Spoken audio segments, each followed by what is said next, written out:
यो विराटनगरको पुरानो गुद्री हो। पुरानो गुद्रीमा अहिले नगरपालिकाले बाटोमा सामान नराख्नु भनेको छ। त्यो खाली गर्न ल हेर्नु यसको असरी यो गुद्री पुरानो गुद्रीको भाइरल चिया दोकान पनि यहाँ बाहिर मुडा राख्नु दिएको छैन। यहाँ सबै अलपत्र परेको छ नि। हो पुरुषमजी के भएको हो? खै चिया के हो यो? खै छैन त्यहाँ त के भएको? अनि दुःख भयो नि त यार। यहाँ के डिस्टर्ब हुन्छ? डिस्टर्ब हुन्छ?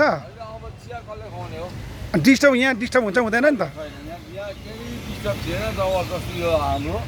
यो बन्द गरेको हो। यो के भन्नुहुन्छ? बेकार छ।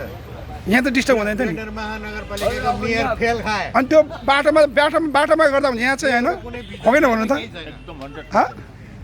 बाटोमा त यहाँ त केही डिस्टर्ब भएको थिएन नि त होइन कि यत्रो चिजहरू हटाएपछि एउटा आधुनिक यहाँ टोयलेटको व्यवस्था गरिदिनु।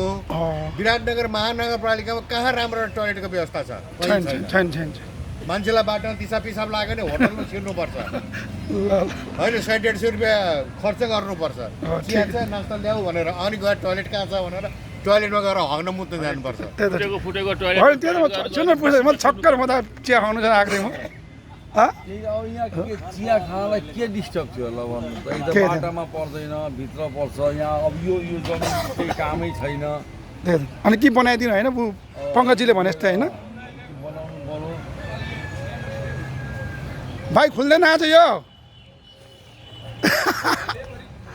अब सबैलाई जानकारी गरौँ यहाँ छैन भन्नु पऱ्यो नि त। असरै पर्दैन केही भयो।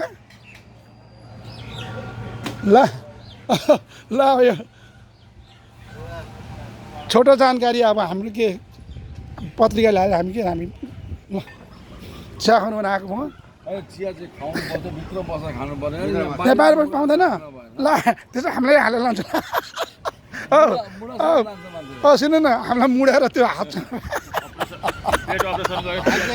आज बिहान एउटा भिडियो हेरेको महानगरपालिका प्रहरीहरूले यो काँदातिर एउटा भाइलाई त्यो झुलुङ्गा झुला जस्तो गरेर चाहिँ गाडीभित्र जबरजस्ती होइन उस त्यसको यस्तो त्यो चाबीले होइन चाबीले गरे त्यो त गलत हो। अनि मैले चाबीले गरेँ चाबीले छोडिदियो उसलाई त्यो चाहिँ अरे उसले भनिरहेको छ ठिक छ तपाईँहरू सामान लिएर जानुहोस् त्यसको भरपाई गर्नुहोस् कति सामान लिएर गएको छ।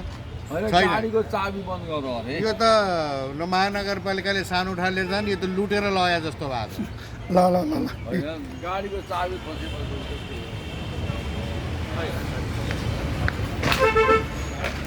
छैन कोही छैन आज यहाँ।